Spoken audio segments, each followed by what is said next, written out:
Hi hello welcome to our channel. బుల్లితెర నటి Jabardasth fame Anasuya ఈ మధ్య సామాజిక మాధ్యమాల్లో తరచూ విపరీతమైన ట్రోలింగ్కి గురవుతున్నది. దానికి గల కారణాలు ఏంటో మనం శ్రవణ్ కుమార్ గారు సీనియర్ జర్నలిస్ట్ గారిని అడిగి మరిన్ని వివరాలు తెలుసుకుందాం. శ్రవణ్ కుమార్ గారు, ఈ అనసూయ తరచుగా వివాదాస్పదమైన ఫోటోలు సామాజిక మాధ్యమాల్లో పెట్టుకొని విపరీతంగా అభ్యంతరకరమైన ఫోటోలు పెట్టుకొని నెటిజన్లతోటి విపరీతంగా ట్రోలింగ్కి గురవుతున్నది. అలా ఎందుకు, ఆమె ఇంటెన్షన్ ఏంటి అసలు? చేసుకోవడానికి తనని తానే డిఫేమ్ చేసుకోవడమా, లేకపోతే నవలపాలు చేసుకోవడానికి గల రీజన్ ఏంటి అసలు? ఆమె ఇంటెన్షన్ ఏమై ఉంటుంది? ఇక్కడ భావస్వేచ్ఛ అనేది ఏదైతే ఉందో అది విపరీతమైనటువంటి లిమిట్స్ దాటిపోయి, హద్దులు దాటిపోయి, భావస్వేచ్ఛ అనేది బాధ్యత. ఇది మర్చిపోయి భావస్వేచ్ఛను హక్కుగా అనుకుంటున్నారు. సో ఇక్కడ జరుగుతుంది అది. ఆమె తమకు ఇష్టమైనటువంటి విషయాన్ని వెల్లడించుకోవడం భావస్వేచ్ఛ, కానీ ఆమె హక్కుగా ఫీల్ అవుతుంది. అది బాధ్యత కన్నప్పుడు ఏ ఫోటోలు పెట్టాలి, ఎంత మేరకు పెట్టుకోవాలి అనేది ఆమెకు తెలిసి వచ్చేది.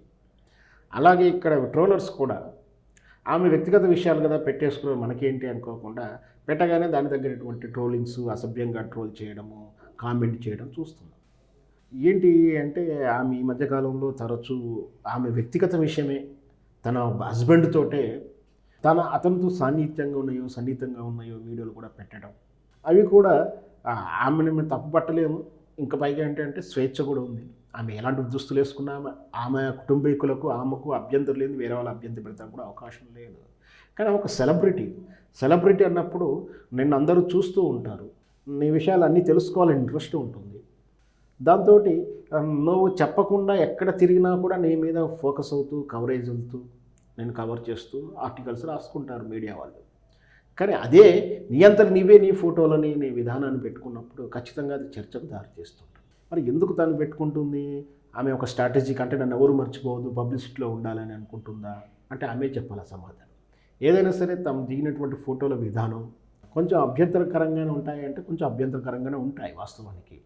పద్ధతిగా సాంప్రదాయబద్ధంగా ఉంటే ఎవరేం కామెంట్ చేయరు, అట్లా కూడా చేసే వాళ్ళు ఉంటారు, వాళ్ళకి బుద్ధి చెప్పొచ్చు. ఇక్కడ జరుగుతుంది ఏమిటి మరి, ఆమె వెస్టర్న్ స్టైల్స్ డ్రెస్సెస్ కోడ్తో వెరీ మోడర్నైట్గాను ఫోటోలు దిగుతూ మళ్ళీ వాటిని పబ్లిక్ చేసుకుంటుంది. సోషల్ ప్లాట్ మీద తానే పోస్ట్ చేస్తుంది, వేరే వాళ్ళు ఎవరు పోస్ట్ చేయరు, తన ఏజెన్సీలు ఏం పోస్ట్ చేయవు. లేదా ఆమె ఎక్కడో ఉన్న దాన్ని చూసి ఆమె ఫోటోలు ఎవరో షార్ట్గా దింపేసి పబ్లిక్ చేయరు. లేదు ఎక్కడో ఉన్నటువంటి ఫోటోల్లో మార్ఫింగ్ చేసినవి కాదు, తానే వ్యక్తిగత హాలిడే ట్రిప్కి వెళ్ళినప్పుడు రకరకాల ఫ్యామిలీతో తన హస్బెండ్ తోటే వెళ్ళడం. మీరు ఎందుకు ఇట్లా పెడుతున్నారంటే నా హస్బెండే కదా అని ఆమె మళ్ళీ రివర్స్ కామెంట్లు చేయడం, కౌంటర్లు చేయడం.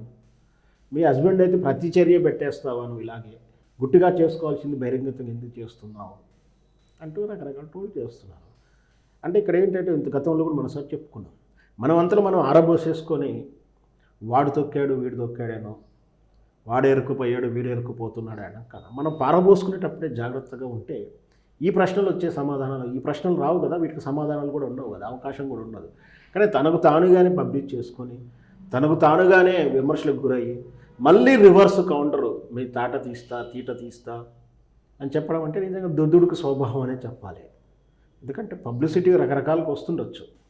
లేదా ఆమె ఇంకొకటి ఉంది, ఆమె ప్రతి విషయంలో తలదూస్తుందని కూడా కొందరు విమర్శిస్తుంటారు. కానీ ఆమె చాలాసార్లు తీసుకున్న కాజు మాత్రం చాలా మంచి కాజుకు తీసుకుంటుంది. ఎందుకంటే కాస్టింగ్ కౌచ్ వచ్చినప్పుడు ఆమె చెప్పినట్టు విధానం, ఒక మరాఠీ నటికి ట్రోల్ చేస్తుంటే ఆమె మోరల్ సపోర్ట్ ఇచ్చింది. వాస్తవానికి ఏంటంటే ఆ నటికి కూడా అంతా రెస్పాండ్ అవ్వలే.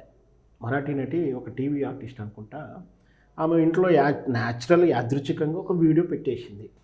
అంటే అక్కడ ఇంట్లో న్యాచురల్గా ఇంట్లో ఎలా ఉంటారో నైటీల మీదనో రకరకాలుగా ఏదో ఒక సింపుల్ డ్రెస్సెస్లో ఉండడం, ఆ వస్త్రధారణం చూసి ఎవరో నెగటివ్ కామెంట్ చేయడం, అసభ్యంగా కామెంట్ చేస్తారు.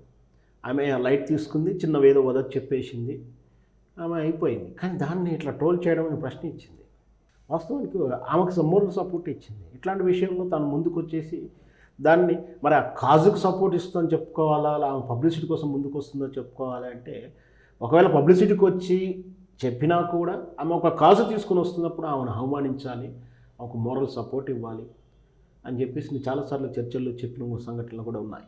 బయట ఏదో షాపింగ్కి వెళ్ళినప్పుడు అభిమాని ఫోటో తీస్తుంటే ఏదో ఫోన్ పగలగొట్టిందని కూడా విమర్శించారు ఆమెను కూడా అర్థం చేసుకోవాలి అసలు సిచ్యువేషన్లో. ఎందుకంటే ప్రతి వాళ్ళ ఫోటో ఆమె కూడా ఇష్టపడకపోవచ్చు.